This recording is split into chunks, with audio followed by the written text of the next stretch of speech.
Bougainvillea देखा है? ये तो देखा होगा, सबने देखा होता है, पता नहीं होता है बस।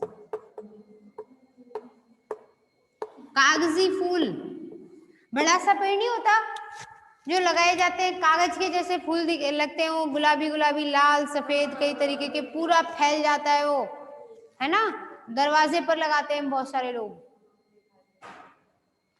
उसमें उसके फूल देखोगे ना आप, तो देखो ऐसे दिखाई देंगे, और फिर उसमें यहाँ सफेद सफेद छोटे छोटे 2 फूल दिखाई देंगे ऐसे।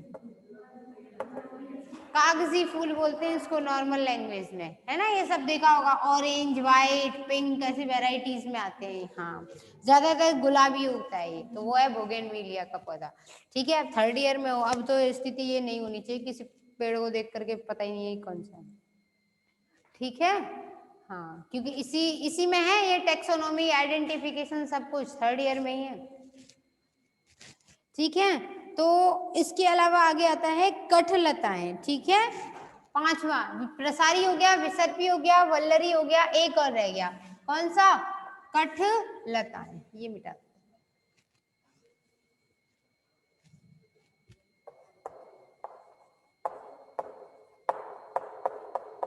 5 है प्रकार, है ना, 1 2 3 4 और ये 5 प्रकार से होते हैं।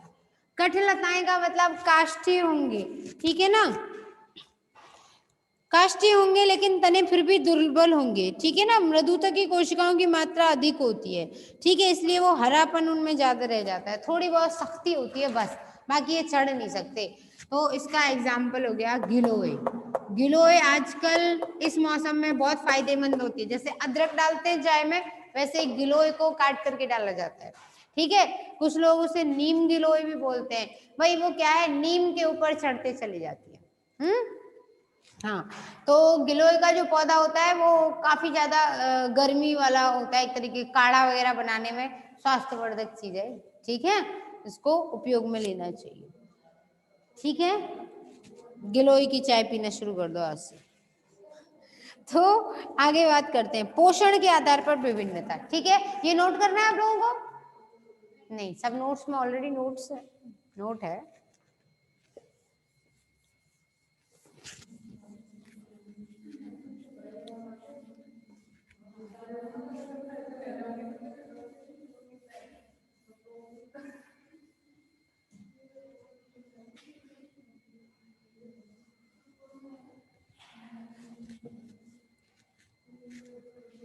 आगे पोषण के आधार पर, पोषण के आधार पर पौधे 3 प्रकार के होंगे ना।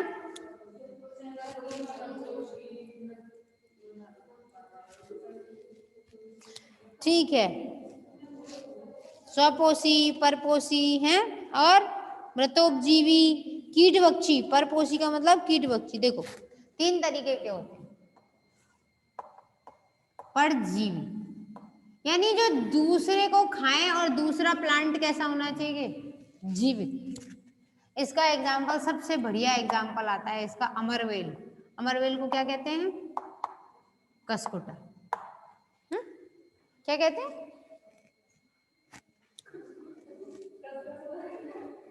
कसकुटा।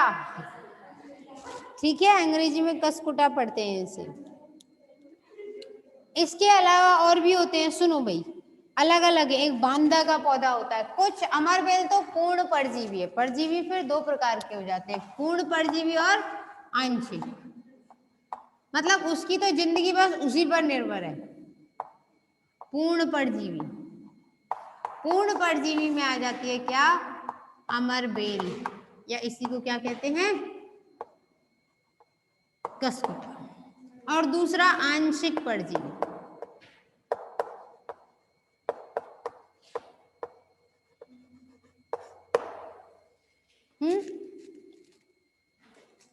आंशिक परजीवी की बात करें तो आंशिक परजीवी में क्या आता है? Viscum album. ठीक है, यानी कि या तो हरी पत्तियां पाई जाती हैं और चूसकांगे भी होंगे। मतलब अपने लिए भोजन स्वयं बनाने की क्षमता है, पर बनाए तो बनाए, और नहीं बना पाया या पत्तियां नहीं है ठीक से, धूप नहीं निकली, नहीं है उसका मन बनाने का, तो वो क्या कर देगा? दूसरे से ले लेगा। ठीक है, तो इसका पौधे का नाम होता है बांदा, एग्जाम्पल है इसका, क्या है, बांदा का पेड़ होता है। ठीक है, आंशिक तना अच्छे उदाहरण हो जाते हैं इसमें कि आधे तो क्या हो जाएंगे इसमें, हरी पत्ती, और दूसरा क्या हो जाएगा, चूषकांग, दोनों ही चीजें हैं। और चूषकांग से क्या करेंगे, परपोषी जल और खनिज का अवशोषण करेंगे, और पत्ती से प्रकाश संश्लेषण। ठीक है, उसके बाद दूसरा पूर्णतः मूल परजीवी, ये दोनों जो थे वो क्या थे, स्तंभ, यानी ये तो क्या है, तने पर रहते हैं। फिर आता है क्या, मूल। मूल परजीवी भी दो प्रकार के होते हैं, पूर्ण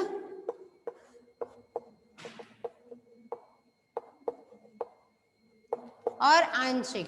ठीक है, पूर्ण मूल परजीवी का मतलब हो जाएगा, बातें नहीं कीजिए आप लोग, देखिए बहुत सारे पौधे हैं, जैसे सिंटेकी।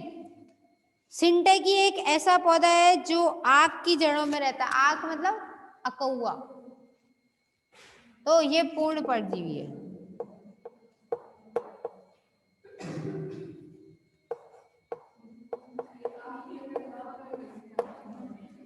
सिंटेकी, ठीक है, सिंटेकी में होता है। इसके अलावा रेफ्लेशिया, रेफ्लेशिया बताया था ना, 1 मीटर व्यास का पुष्प होता है, 1 मीटर व्यास का तो पुष्प ही पुष्प होता है, बताया था ना। 4-5 साल के बच्चे उसमें गोद में खेल जैसे खेलने लग जाते हैं उसमें बैठ करके। रेफ्लेशिया एनारोल्डी दुनिया का सबसे बड़ा पुष्पक्रम है। ठीक है, ऑनलाइन बताया होगा, ठीक है ना। अब आगे बात करते हैं, आंशिक मूल परजीवी में आता है चंदन का पेड़। उसमें चंदन का पेड़ क्या करता है, शीशम की रूट पर उगता है, शीशम की जड़ों के ऊपर चंदन उगता है। चंदन का पेड़ जो उगता है ना, वो शीशम की जड़ों के ऊपर उगता है। ठीक है,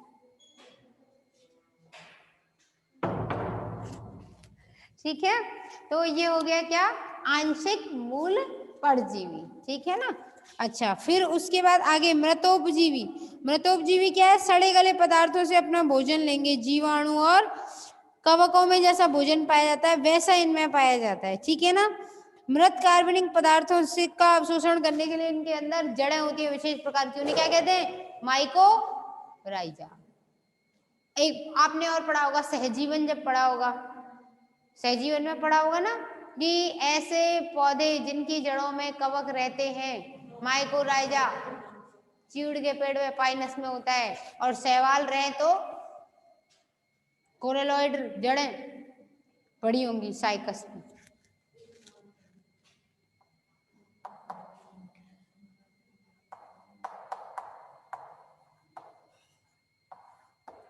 तो मृतोपजीवी, ठीक है, सड़े गले को खाएंगे।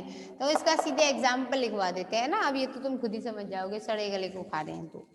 ठीक है, इसमें हो जाएगा सार्केड, मोनोट्रोपा, है ना, नियोटिया और सार्कोड्स प्रमुख मृतोपजीवी पादप होते हैं। मोनोट्रोपा,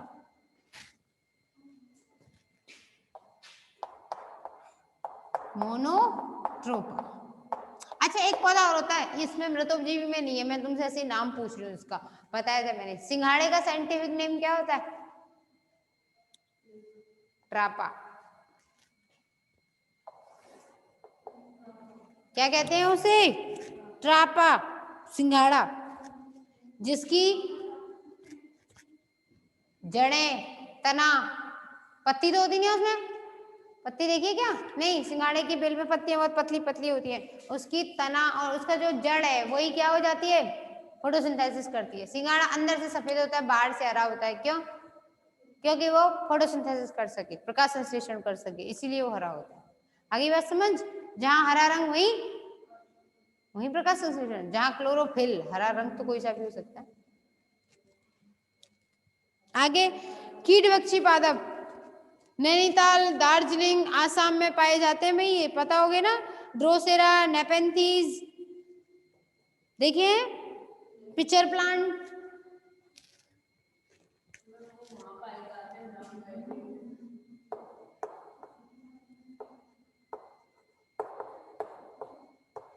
फिर हिस्ट्री वाले तो बर्बाद हो जाएंगे अगर वो यही कहने लग गए तो,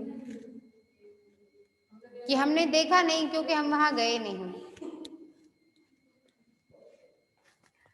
कीट भक्षी पादप कौन कौन से होते हैं? कीट भक्षी पादप में ड्रोसेरा।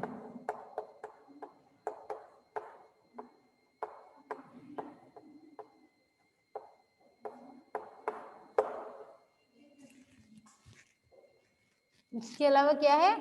निपेंथीज। ठीक है ना। ये आंशिक में क्या आएगा? यहाँ चंदन लिखा हुआ है। ठीक है सविता, कोई क्वेश्चन हो, क्वेरी हो तो बता देना।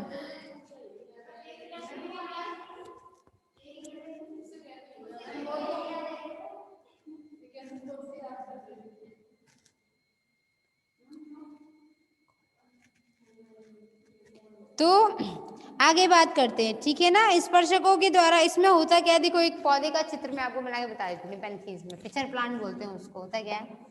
ये ऐसे पत्तियां चल रही हैं, इन पत्तियों में यहाँ पे ऐसे घटपर्णी भी बोलते हैं इसको, ऐसी संरचना होती है। इसके अंदर यहाँ पे क्या होता है? अंदर चिपचिपा पदार्थ स्रावित होता है। इसमें कीड़ा आ जाता है, कीड़ा इसे जूस समझ के इसमें बैठ जाता है, चिपक जाता है, फिर बाहर नहीं जा पाता है। कीड़ा अंदर गिर गया, इसके अंदर गिरने के बाद ये उसको बंद कर देता है ढक्कन को। अब बंद करने के बाद फिर उसको पूरा चूस लेता है, ठीक है, पिचका करके। और जब उसके अंदर का फैट, कार्बोहाइड्रेट, प्रोटीन वगैरह सब इसने चूस लिया अंदर, फिर हवा चलेगी, ये खाली हो जाएगा, ये गिर जाएगा मरा हुआ। आई बात समझ? तो इस तरीके के पौधे होते हैं, उन्हें क्या कहते हैं? मांसाहारी पादप। ठीक है। ये पोषण के आधार पर पौधों में विविधता।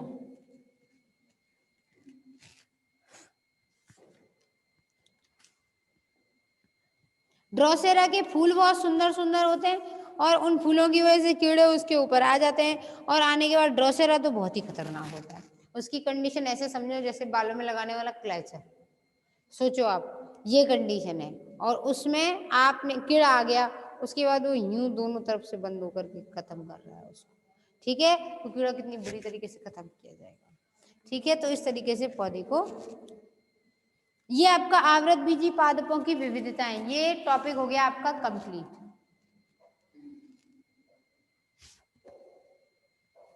इसके बाद आगे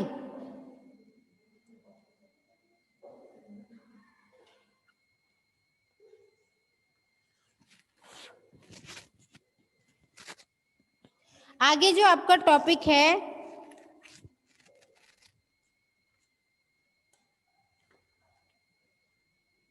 शाखन प्रतिरूप और वितान संरचना। ठीक है, शाखन प्रतिरूप का मतलब क्या होगा? किस तरीके से वितान, वितान संरचना का मतलब होता है क्या? कैनोपी। कल आपको बताई थी ना। जैसे मैं अगर आपसे ये कहूं,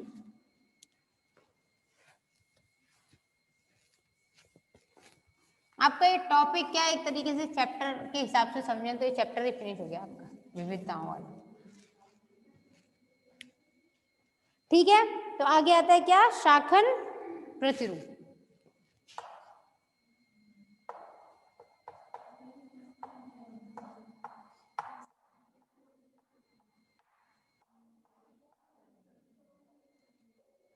शाखन प्रतिरूप, शाखन प्रतिरूप के बाद आगे क्या आएगा? इसमें वितान संरचना भी आएगी। पहले शाखन की समझ लो, शाखाओं की उत्पत्ति कैसे होती है ना। मुख्य तना होगा, और मुख्य तने में क्या होगा? दो तरीके के कोशिकाओं के विभाजन समझ लो पहले, अपनतिक और परिणतिक। परिणतिक का मतलब क्या है? एक कोशिका, जैसे एक कोशिका है, ठीक है, इससे दो कोशिकाएं बनती हैं, ठीक है। अब अगर इसने कहीं भी कैसे भी विभाजन करना शुरू कर दिया, कहीं भी, यहाँ ज्यादा बढ़ गई, यहाँ कम बढ़ी, पता नहीं चल रहा है ना, तो ऐसे जब विभाजन होता है तो इसे क्या कहते हैं? अपनतिक। क्या बोलेंगे?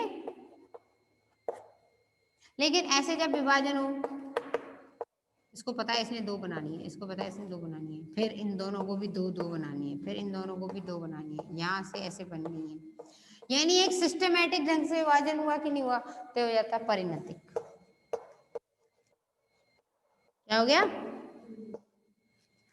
क्लियर? एक हो गया अपनतिक विभाजन और दूसरा हो गया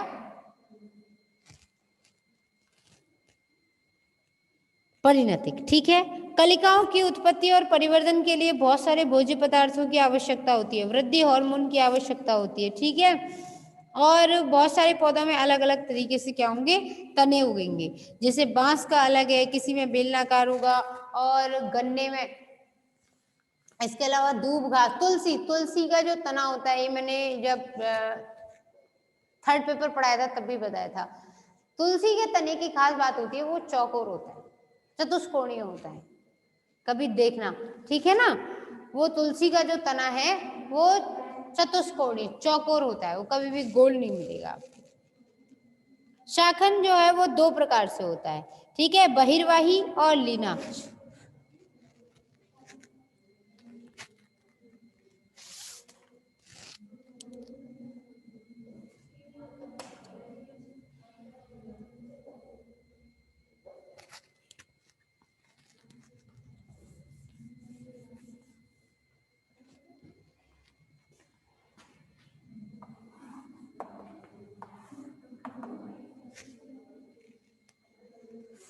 अगर हम शाखाओं की बात करें है ना, तो अक्ष पर शाखाओं की उत्पत्ति के समय पत्तियों के कक्ष में मौजूद ऊतक जो होते हैं वो विभिज्योतक ही हो जाते हैं, और शीर्षस्थ विभिज्योतक लगातार वृद्धि करता रहता है। और फिर क्या होगा, देखो ऐसे समझो इसको, ऐसे क्या समझ में आ रहा है। जैसे ये तना हो गया, तने के ऊपर यहाँ पर क्या है, पर्व संधियां होंगी ऐसे यहाँ, जैसे ये पर्व संधि है, देखो इसकी ऊतक ये इस तरीके से होगी, ये शीर्षस्थ विभिज्योतक, ये पार्श्व विभिज्योतक, और ये अंतर्वेशी विभिज्योतक। ठीक है, इसने इसको शाखा बनाने के काम में आएगा। तो होगा क्या, ये वाला हिस्सा तो पहुंच गया ऊपर, ट्यूनिका कार्पस वात पड़ा होगा, है ना। अब क्या हुआ, यहाँ से पत्तियां उगी। ठीक है, इसका कक्ष, ये वाला हिस्सा कक्ष ही तो बोला जाता है। यहाँ से धीरे धीरे वृद्धि होती गई, यानी वृद्धि होते होते इसकी स्थिति ये, हर जगह ये स्थिति होती है शीर्षस्थ विभिज्योतक। ये कोशिकाएं विभाजित होते रहेंगी, इसकी लंबाई बढ़ती रहेगी। फिर हो सकता है ये यहाँ से ऐसे दो शाखाएं और निकाल, तो इस तरीके से क्या हो गया, शाखन। क्या हो गया, शाखन हो गया। ठीक है, अब शाखन के बाद आगे पढ़ते हैं कि शाखन कितने तरीके का है। कैसा भी हो, कोई सा भी पौधा हो, उसमें विभिज्योतक शीर्षस्थ होगा ही होगा, वही आगे बढ़ता जाएगा। अगली बात समझ।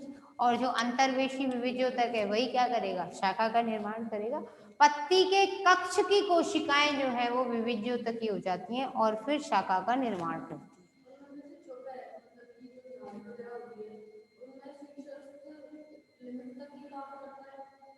क्या शीर्षस्थ लिमिट मतलब, हाँ ऊंचाई नहीं होती। हाँ भाई, कोई सा भी उतक, कोई सा भी पौधा हो, हर पौधे के अंदर प्रारंभ में प्ररोह बना ना उसका, तो प्ररोह में तो चाहे वो यूकेलिप्टस ही क्यों ना हो, सब में ऊतकों के द्वारा ही तो वृद्धि होगी। तो वृद्धि में तो सबसे पहले मेरिस्टेम टिश्यू यानी कि विभिज्योतक तो होगा ही होगा। 3 विभिज्योतक तो सब में होंगे।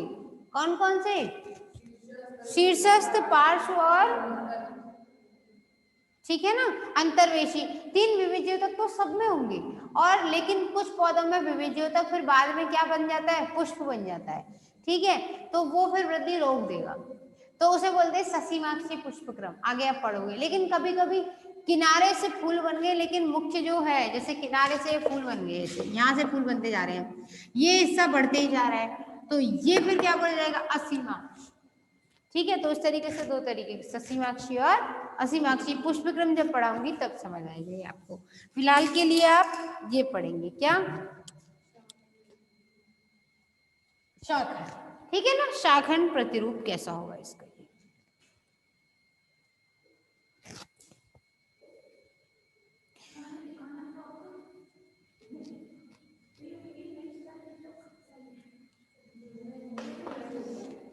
ठीक है, तो आगे बात करते हैं शाखन। शाखन के आधार पर पौधे जो है वो कितने प्रकार के होते हैं। ठीक है, तो पहला होगा बहिर्वाही।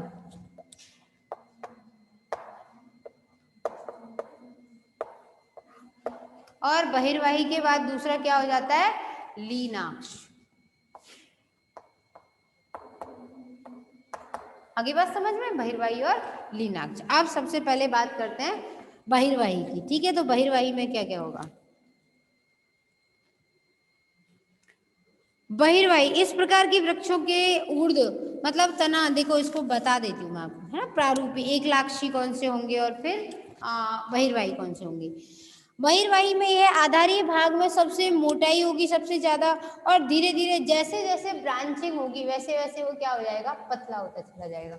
जैसे ये तना था, शाखाएं ये इससे भी पतली हैं, ठीक है। तो इस तरीके से पतली होती चली है, ठीक है। तो इसे क्या कहते हैं, बहिर्वाही, बाहर की तरफ बढ़ता जा रहा है वो, है ना। और ज्यादातर इसमें क्या होगा, पौधे जो मिलेंगे वो इधर की तरफ ऐसे फैलते हुए मिलेंगे ऐसे, ठीक है ना, चौड़ाई में ज्यादा, ठीक। तो इसका एग्जाम्पल आ जाता है केजुराइना,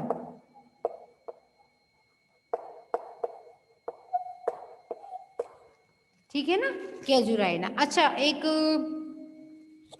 इसके बाद आगे बात करते हैं ना, कोमल शाखें, छोटी छोटी शाखाएं होंगी इसमें, ठीक है। फिर आगे बात करें शाखन, शाखन का प्रतिरूप कैसा होगा, एक लाक्षी या संधिताक्षी। अगर लीनाक्ष है तो जिनमें तने जमीन से तो ज्यादा ऊंचाई पर होते हैं, और उसके बाद क्या होगा, बहुत सारी शाखाओं में बदल जाते हैं, ठीक है ना। कोई मुख्य स्तंभ दिखाई नहीं देता, मतलब थोड़ा सा तना ऊपर हुआ और ऊपर होते ही फिर उसमें शाखन शुरू हो गया, ठीक है। ज्यादा ऊंचाई पर नहीं जाएगा, जैसे पीपल है, बरगद है, आम है, अपनी एक फिक्स उनकी ऊंचाई है। बहुत ज्यादा ऊंचाई कब मानी जाती है, जैसे यूकेलिप्टस वगैरह है, जैसे कि देवदार वगैरह के पेड़ हैं, उनकी ऊंचाई बहुत मानी जाती है। बाकी आम वगैरह की ऊंचाई बहुत ज्यादा नहीं है ना, थोड़ा सा ऊंचे हुए जमीन से और उसके बाद मतलब 3-4 फुट ऊंचे हुए और फिर उसके बाद शाखन शुरू हो गया, तो उसे क्या बोलेंगे, लीनाक्ष, ठीक है। अब लीनाक्ष फिर दो तरीके के होते हैं, एक लाक्षी है या संधिताक्षी है, ठीक है। ससीमाक्षी है या असीमाक्षी, शाखन में भी आता है और पुष्पक्रम में भी आता है, ठीक है। अब बात करते हैं सबसे पहले एक लाक्षी।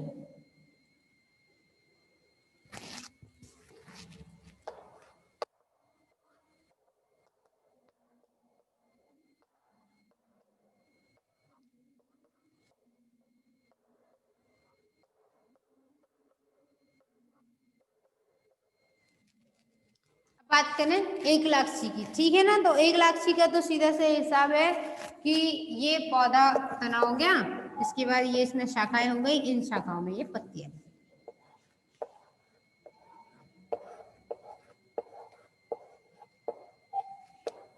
ठीक है।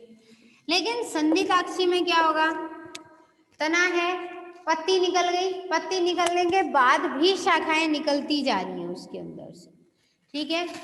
जैसे समझो ये पत्तियां आ गई, ये पत्तियां आ गई, उसके बाद भी शाखा आगे बढ़ी, फिर इसने दूसरी शाखा बनाई, इस दूसरी शाखा ने भी क्या कर दिया, ये यहाँ पे पत्तियां बन गई, फिर ये और आगे बढ़ते जा रहा है, फिर ये यहाँ पे पत्तियां बन गई, ये संधिताक्षी हुआ कि नहीं हुआ। यानी कि संधि पर, पर्व संधि पर पत्तियां बनी और उसके बाद क्या हो गया, वो आगे बढ़ता हुआ चला गया, यानी कि शाखन पत्तियां बनने के बाद नहीं रुका, नहीं रुका ना, तो वो हो गया आपका चक्रीय शाखन, भी कई बार देखने को मिल जाता है, ठीक है ना। अशोक के अंदर एक लाक्षी शाखन होता है, ठीक है। बाकी की कहानी कल।